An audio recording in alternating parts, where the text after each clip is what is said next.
परम शांति बाबूजी आपका स्वागत है। और आज हम एक बहुत बढ़िया टॉपिक पे बात करने वाले हैं। ये हम जानना चाहते हैं आपसे कि शिव पुराण में एक कथा है जिसमें एक ऋषि का नाम आता है, मार्कंड ऋषि की बात। उसके अंदर उसको एक कल्प तक अमरता का वरदान दिया गया था महादेव के द्वारा। तो उसका थोड़ा सा मैं एक मिनट के अंदर जो है आपको स्टोरी बता दूं, ताकि हमारे व्यूअर्स को भी ये पूरा पता चल जाए। तो जो ऋषि थे उनके संतान नहीं थी, तो उन्होंने शिव जी से एक वरदान मांगा। शिव जी ने एक पुत्र दिया। तो वो अल्प आयु था, माने 16 साल की उनकी एज थी उस आत्मा की। तो उसके बाद जब 16 साल पूरे होने वाले थे तो उनको बहुत लगा कि मेरा पुत्र अभी मर जाएगा। तो उन्होंने फिर शिव जी की आराधना की और नारद जी ने आके उनको हेल्प किया, उनको समझाया कि आप शिव जी को फिर से प्रसन्न करें। तो उनके पुत्र जो मार्कंड ऋषि थे, उन्होंने फिर शिव जी को फिर उनकी तपस्या की। और जब यमदूत उनको लेने आए तो उनको वो मार नहीं पाए। उसके बाद में स्वयं यमदेव खुद ही आए और उनको मारने की कोशिश की, लेकिन उनको नहीं ले जा पाए क्योंकि वो शिव जी की आराधना में व्यस्त थे। तो उसके बाद शिव जी ने दर्शन दिए और उन्होंने यमदेव को कहा कि जो भी मेरी आराधना करेगा तो उस समय पे तुम उसको नहीं ले जाओगे। तो महामृत्युंजय मंत्र जो उनके पिता ने उनको दिया था, ऋषि मार्कंडे ने उनको उसकी साधना कर रहे थे और शिव जी ने उनको एक कल्प के अमरता का वरदान दिया। तो हम यहाँ पे दो चीज जानना चाहते हैं। क्या एक कल्प का क्या मतलब होता है, कितने समय तक का होता है, क्या उनको ऐसा वरदान मिला था, तो क्या इस कलयुग में भी मिल सकता है। आज लोग ये मानते हैं कि महामृत्युंजय मंत्र का स्मरण करने से, बार बार उसे 108 बार उसको करने से मृत्यु नहीं आती और रोग ठीक हो जाते हैं और असाध्य रोग ठीक हो जाते हैं, उनकी कृपा मिलती है, मानसिक वेदना राहत मिलती है। तो हम ये जानना चाहते हैं कि इसका रहस्य क्या है आध्यात्म की दृष्टि से, आप बताइए। देखो, पहले जो देवी देवता होते थे, इनके मंत्र देते थे, तो मंत्र से उसको जो भी इच्छा होती थी वो प्राप्ति हो जाती थी। महादेव का जो मंत्र है, तो ये महामृत्युंजय का जो मंत्र है, उससे मृत्यु टल जाती थी, क्योंकि यमराज फिर मृत्यु नहीं ले कर सकता था उसकी। उस समय में जब महामृत्युंजय का तो समय टल गया, फिर दोबारा उसका समय चालू हो गया ना, तो मृत्यु टल जाता था। ऐसी तरह देखो, मंत्र के कारण जो पांडवों की मां कुंती थी, उसको भी सूर्यपुत्र कर्ण जो मंत्र से हुआ, कि युधिष्ठिर, ये जो भी उनके पुत्र हुए सब मंत्रों से हुए ना। बिल्कुल। तो मंत्र मेरे ख्याल से अष्टावक्र ऋषि ने दिए थे उनको। तो ऐसे जो देवी देवताओं के मंत्र देते थे, तो मंत्रों से संतान प्राप्ति नहीं, जो भी चाहे तो प्राप्ति होती थी। और एक कल्प माना एक ब्रह्मा का दिन होता है। एक कल्प जो होता है माना, इसके अंदर 1000 चतुर्युग होता है। 1000 बार चतुर्युग, 4 युग माना 4 अरब 32 करोड़ साल होता है। इसमें 14 मनवंतर होते हैं। तो ये कल्प माना धरती पर 4 अरब 32 करोड़ साल होता है। और दिन रात गिनो तो 8 अरब 64 करोड़ साल होता है। ब्रह्मापुरी में एक दिन होता है रात। तो ये मंत्र पहले बहुत पुरानी बातें हैं। अभी आज सब कुछ ये, अब जो देवता देवी देवता थे, जो भी देवी देवता थे, उनमें वो शक्तियां रही नहीं। अब वो देवी देवताओं में शक्ति रही नहीं, तो जो मंत्र की उपासना करते उनको वो प्राप्ति नहीं होगी। वो समय चला गया। समय हमेशा बदलता रहता है। ब्रह्मांड का हमेशा समय बदलता रहता है। जैसे आपको धरती पर एक एग्जाम्पल दूं, पहले हमेशा राजाशाही रही धरती पर, हमेशा राजाशाही रही। आज डेमोक्रेसी हो गई ना, तो कोई सोच सकता है कि ऐसी डेमोक्रेसी हो सकती है? कोई कल्पना भी कर सकता है कि ऐसी डेमोक्रेसी हो सकती है कि लोगों का राज रोजों पर राज और राजाशाही खत्म हो जाए। तो ऐसी तरह हर जगह, हर लेयर्स में, ऊपर के पूरे ब्रह्मांडों में परिवर्तन हो गया। और मैंने तो कई बार बोला है कि हमारे ब्रह्मांडों में दूसरे दूर दूर से गैलेक्सी, यूनिवर्स से आए हुए अलग अलग धर्मों की स्थापना, कितने धर्म है आज, अनेकों धर्म, मठ, पंथ, संप्रदाय हो गए थे। कहाँ से आए?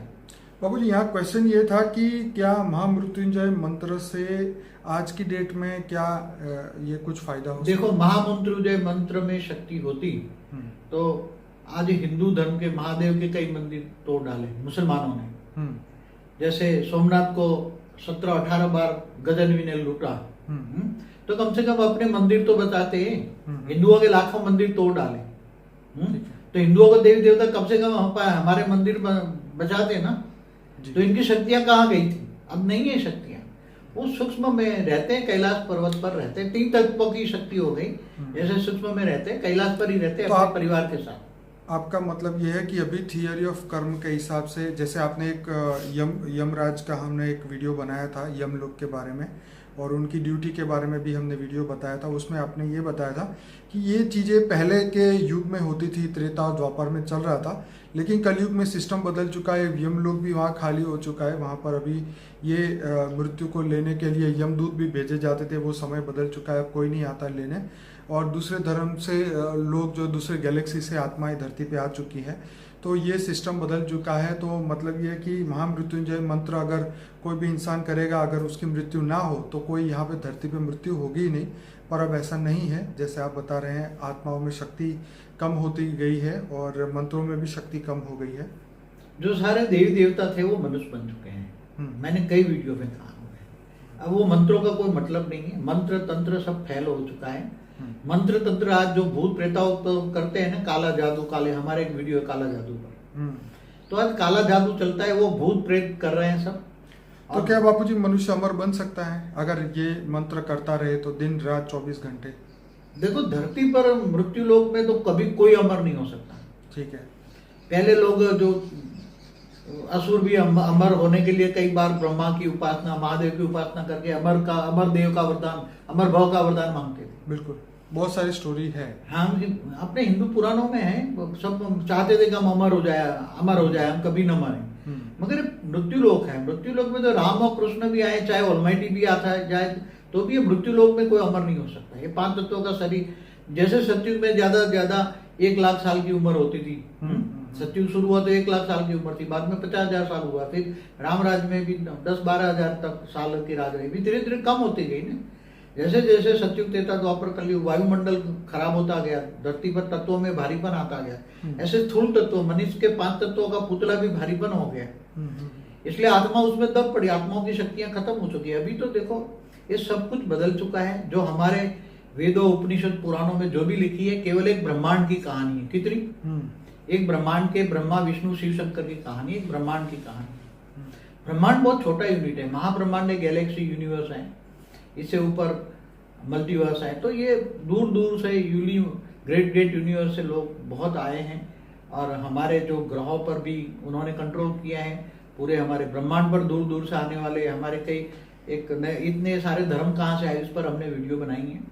तो दूर दूर से आए हैं, जो मैसेंजर आए वो सब एलियन थे, कोई गॉड मैसेंजर। शिव जी की उपासना करने का कोई फायदा? अभी तो देखो, तुम्हें ऑलमाइटी अथॉरिटी की उपासना करनी चाहिए। ठीक है।